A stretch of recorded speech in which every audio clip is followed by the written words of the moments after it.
how are you able to translate that experience, the exposure, the skills you've acquired over the years to fit into the African market with limited resources, limited expertise? How do I apply what I am learning in a situation where I do not have the abundance of resources? And can I make something practical of that? Like, how do I package myself? What local problems can I solve? What do I want to improve? It can be business, education, engineering, whatever, in whatever field you are in. If you have an idea and you are the only person that understands it, it's very difficult to explain that idea to people or for you to be able to have the impact that you can. Lots of people, when they leave Africa or their countries and they've received these scholarships, they forget everything that concerns Africa. Now they have moved on, it's a new chapter.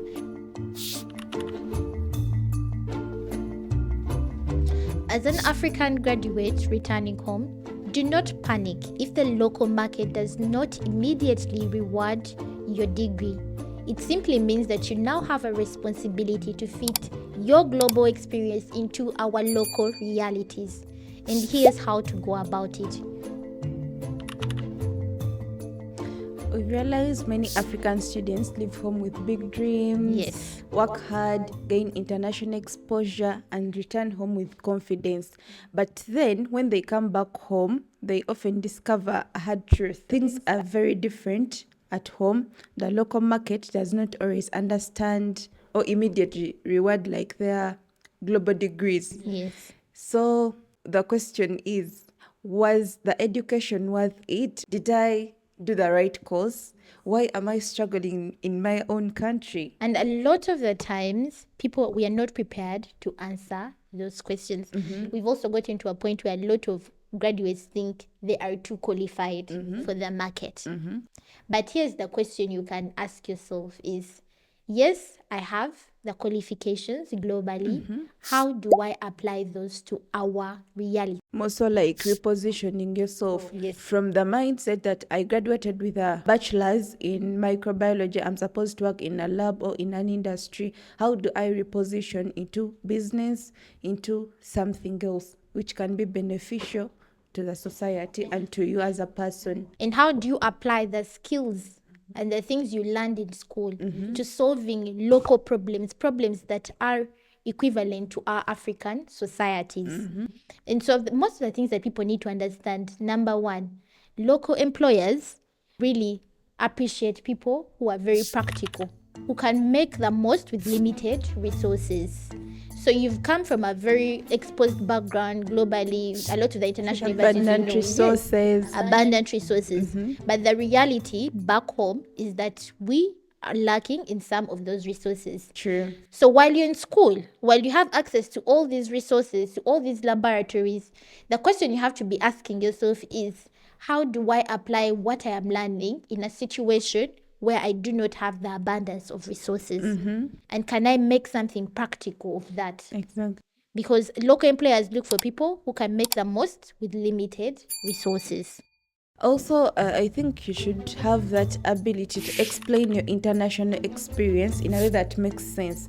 Like, you're going to be only pointing about the international experience, referring to, in this country we do this, in this country we do this. Like, try to relate, and when you're relating, find a solution that fits the local experience here.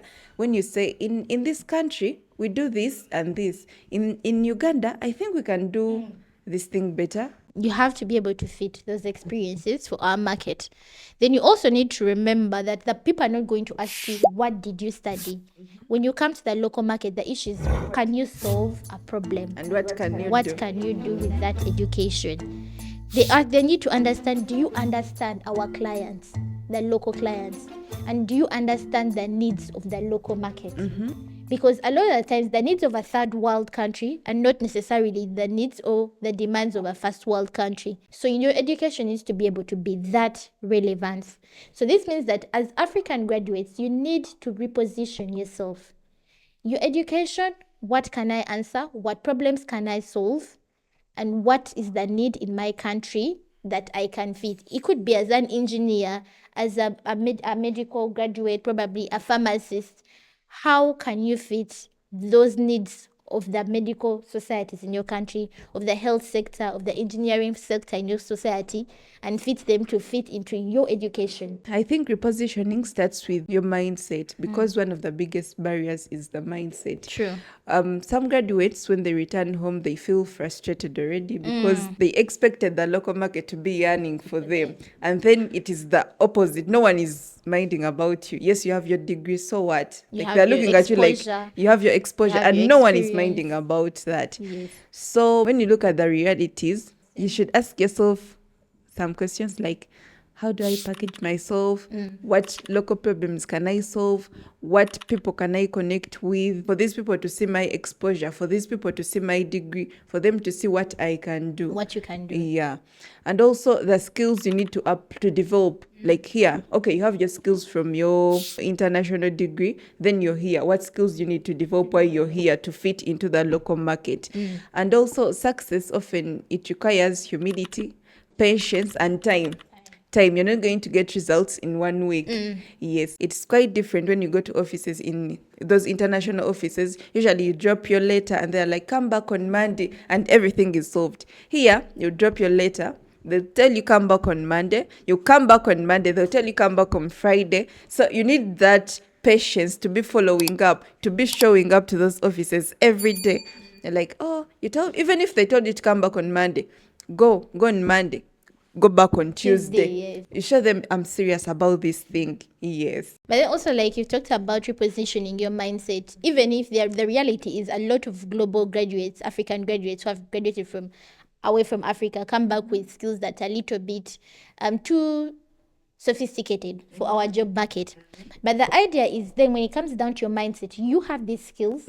Keep them in your head, harness them.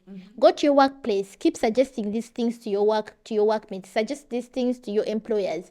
And you know that there's something about an idea. When the time for that idea comes to materialize, it will materialize. It may not happen today, it may not happen tomorrow, but keep suggesting the ideas, keep creating the impact in the way that you understand, even when you feel like the things you're giving are a little bit too sophisticated.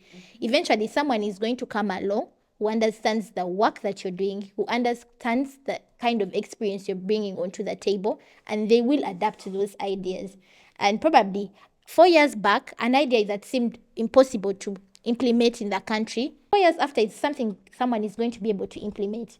So it comes back to reposition your mindset that, yes, I have this idea, and maybe right now it's not something that we can do. Maybe you could have been working using advanced machines, and then you're back here, there are no machines. Yes. How are you going to go about that? Exactly. You need to reposition your Reposition your mindset. mind and say, how am I making impact with the machines that are available? And then keep pushing for them. Keep suggesting to your workmates that, I know if we could get this machine, we could be doing work for say. Eventually someone is going to pick up the idea. Then there's a thing that a lot of graduates do, and they need to check themselves. A lot of people, when they leave Africa or their countries and they've received these scholarships, they forget everything that concerns Africa. Now they have moved on, it's a new chapter. But now here comes a problem with that, is that now you forget you do not have a network back home. Yeah. So as you leave home, try and keep the roots. Keep in touch with people at home, because you will need that network when you come back home here.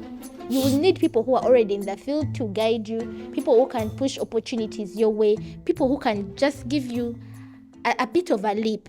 So when you're out there, when you're leaving your country for the scholarship, for whatever opportunity, do not cut off completely the community or the network you have built. Because part of being able to survive back home is building that network.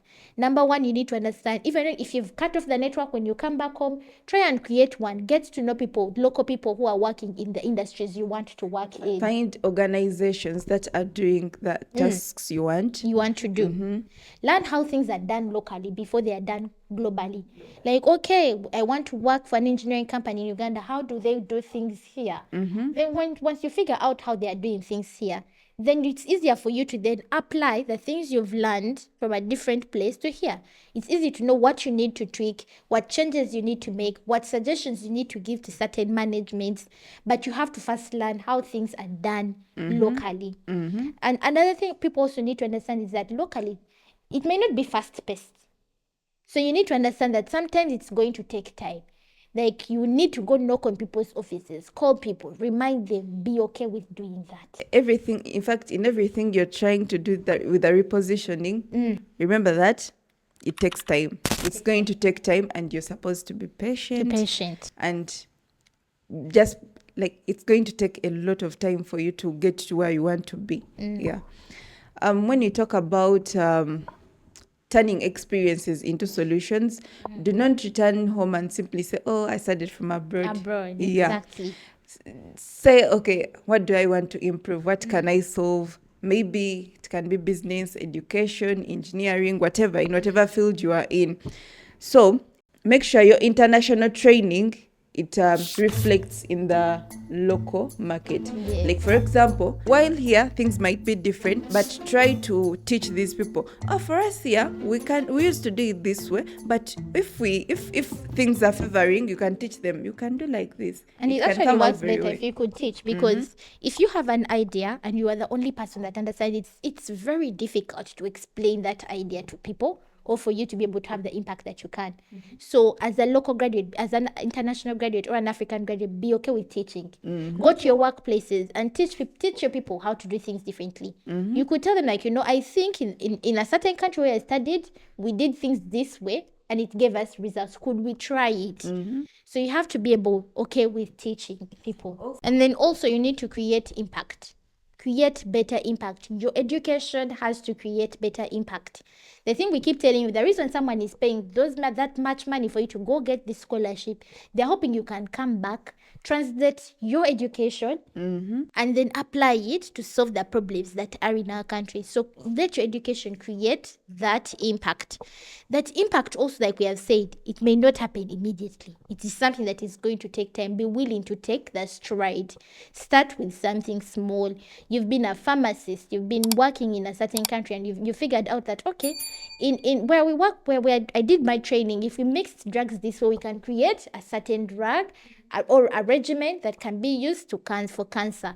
Come back home and apply that. Because we may not necessarily have the exact resources, but now it is up to you to come back and tell us that, oh, we have read that drug, we have maybe a Panadol, we have something and this. And if we could mix that regimen in this kind of quantities, we can be able to create a drug for cancer, or we can create a certain drug, I don't know, for Ebola or something. But it comes down for you being able to relate the things you studied to our local market and our local realities.